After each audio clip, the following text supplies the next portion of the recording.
Fascism যখন তীব্র হলো তখন তারা এই স্বৈরাচারের বিদায়ের জন্য এক দফাতে চলে গেল। কিছু রাষ্ট্র এবং কিছু এজেন্সি এই মুসলিম অধ্যুষিত জনপদে ইসলাম সম্পর্কে বিদ্বেষ ছড়াবার কাজে ব্যস্ত আছে। জাতির বৃহত্তর প্রয়োজনে যদি সকলে মিলে একটা নির্বাচনী ঐক্যের কোনো পরিবেশ তৈরি হয়, জামাত ইসলামী সে ঐক্যে যেতে রাজি আছে।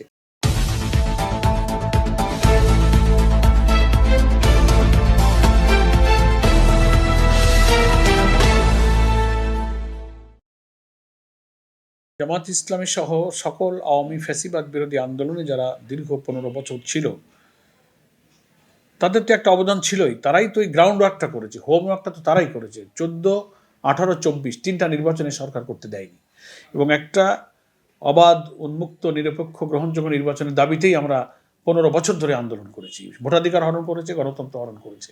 এই আন্দোলন করতে গিয়ে 14-15 বছরে তো হাজার হাজার কর্মীরা কিন্তু নিহত হয়েছে, মামলা খেয়েছে, কারাবরণ করেছে। ফলে একটা গ্রাউন্ড কিন্তু তৈরি হয়েছিল। পরে এসে বিশ্ববিদ্যালয়ের ছাত্ররা কোটা আন্দোলনের যে সূচনা করলো এবং তার উপরে সরকারের যে কঠোর জুলুম নির্যাতন তীব্র থেকে তীব্রতর হলো, তখন একটার পর একটা এসে তারা এক দফাতে চলে গেল।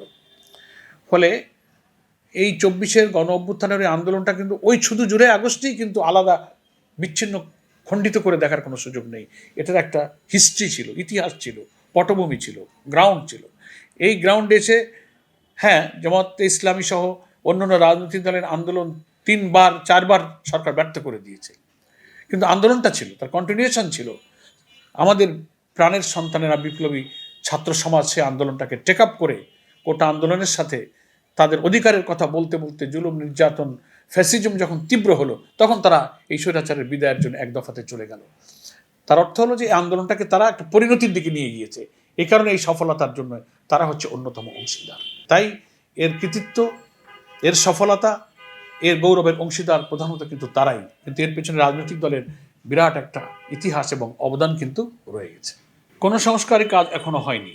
গভর্নমেন্ট রাষ্ট্রের অনেকগুলো বিভাগ সংস্কারের জন্য কয়েকটা রিফর্ম কমিশন করেছে, প্রায় 11-12টা কমিশন করেছে। ডিসেম্বরের মধ্যে সমস্ত কমিশনগুলো তাদের রিপোর্ট সরকারকে দাখিল করবে।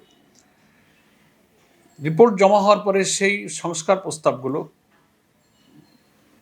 বিভিন্ন স্টেক হোল্ডার, সমাজ, সিভিল সোসাইটি, রাজনৈতিক দল, বিভিন্ন জায়গায় তারা এই সংস্কার প্রস্তাবনা চেয়েছে। আমরাও সেগুলো জমা দিয়েছি। এগুলো তখন যাচাই বাছাই হবে, ছাঁটাই হবে কোনটা গ্রহণযোগ্য নয়। তারপরে আফটার ডিসেম্বর এটাকে কোনটা কার্যকর করা যায়, কোন বিভাগের জন্য কোনটা প্রযোজ্য, কিভাবে করবেন, তখন না সংস্কার কার্যক্রম বাস্তবে দৃশ্যমান হবে। তো আমরা মনে করি যে বর্তমান অন্তর্বর্তীকালীন সরকারের পক্ষে রাষ্ট্রের সমস্ত অর্গানের সংস্কার কাজ সম্পন্ন করা সম্ভব নয়। সে সময় ওনারা পাবেন না। ওনারা তো রাষ্ট্রযন্ত্রের প্রায় সকল দিক এবং বিভাগ কিন্তু পলিটিসাইজড হয়েছে, করাপ্ট হয়ে গেছে। এত সংস্কার কাজ এই অন্তর্বর্তীকালীন সরকারের পক্ষে করে যাওয়া সম্ভব নয়। এই জন্য ওনারা আসেননি। ওনারা এসেছেন একটা অবাধ, নিরপেক্ষ, একটা গ্রহণযোগ্য নির্বাচন দিয়ে ওনারা বিদায় নেবেন। ওনারা দেশ শাসনের জন্য আসে নাই। পূর্ণ সংস্কারের দায়িত্ব হচ্ছে একটা জনগণের ভোটে নির্বাচিত সরকারের।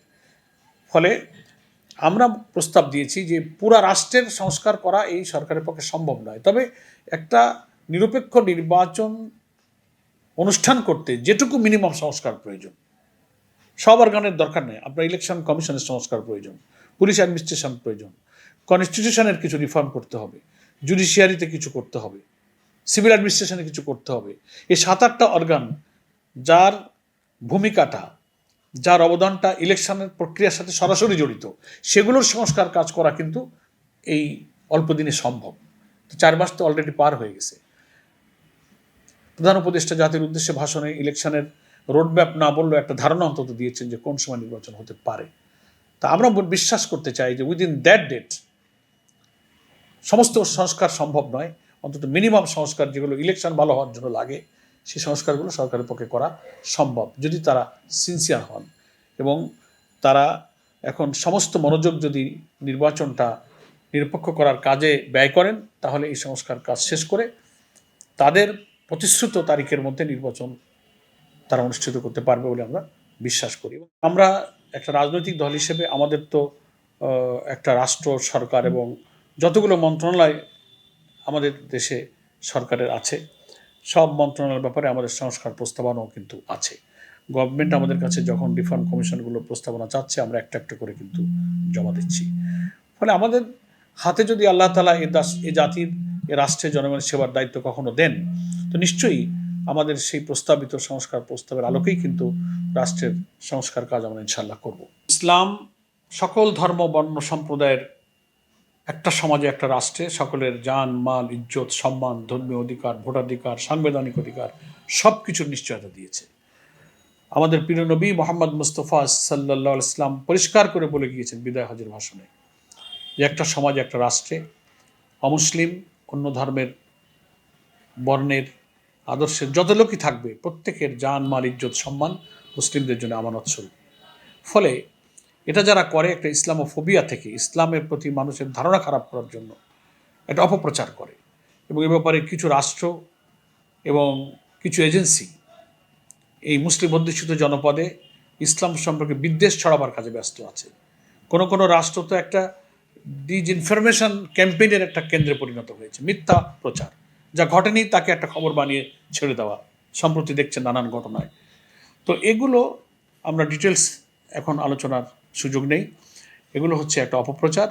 ফলে ইসলামের আদর্শে কোনো কল্যাণ রাষ্ট্র গঠিত হলে সেখানে সকল ধর্মের রাষ্ট্রীয় সামাজিক রাজনৈতিক অধিকার একজন মুসলিম যেমন ভোগ করবে অমুসলিমও তেমনই ভোগ করবে, বরং তার চেয়ে আরও উত্তম নিরাপদ জীবন তারা যাপন করবে। এবং জামায়াতে ইসলামী ইসলামী ছাত্র শিবির এই বাংলাদেশে এটা প্রমাণ করেছে সকল ধর্মের সাথে সহমত সহমর্মিতা সহানুভূতি ভ্রাতৃত্ব সৌহার্দ্য নিয়েই আমরা চলি। বিভিন্ন সময় তাদের ধর্মীয় উৎসবগুলোতে আমরা পাশে থেকে তাদের উপরে যে সমস্ত ঝুঁকি আসতে পারে আমরা কিন্তু সেখানে তাদের পাশে থেকে সাহায্য করেছি, পাহারা দিয়েছি। ভারত সহ দুনিয়ার অন্যান্য আন্তর্জাতিক মিডিয়া তার প্রশংসা করেছে যে যাদেরকে সাম্প্রদায়িক বলা হয় তারাই তো লাঠি হাতে নিয়ে মন্দির পাহারা দেয়। ফলে এগুলো একটা মিসপ্রোপাগান্ডা। এগুলো জনগণ এখন আর বিশ্বাস করে না।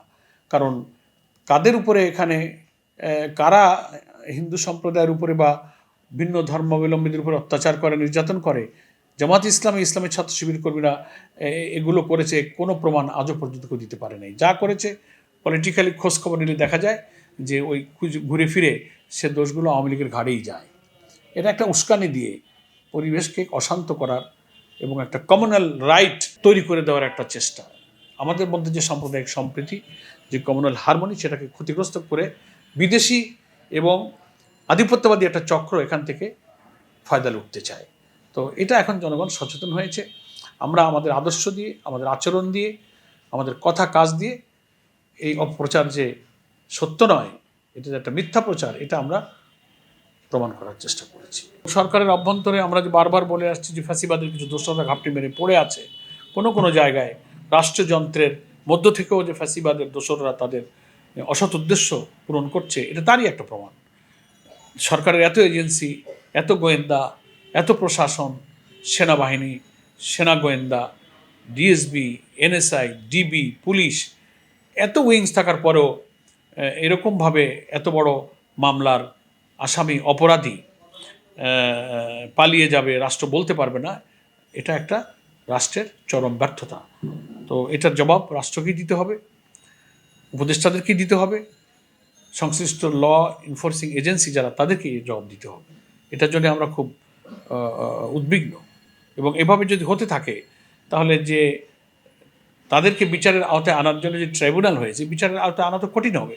কারণ অপরাধীরা যদি পালিয়ে যায় তাদেরকে যদি আইনের আওতায় আনার জন্য আদালতে সোপর্দ করা না যায় তাহলে আইনের দৃষ্টিতে তারা যদি তাদেরকে মামলা মোকাবেলায় তারা ডিফেন্ড করতে না পারে তাহলে তো সেই মামলার শেষ পরিণতিতে আইনগতভাবে পৌঁছানো খুব কঠিন হয়। এই জন্য এটা একটা আমি মনে করি রহস্যাবৃত বিষয়।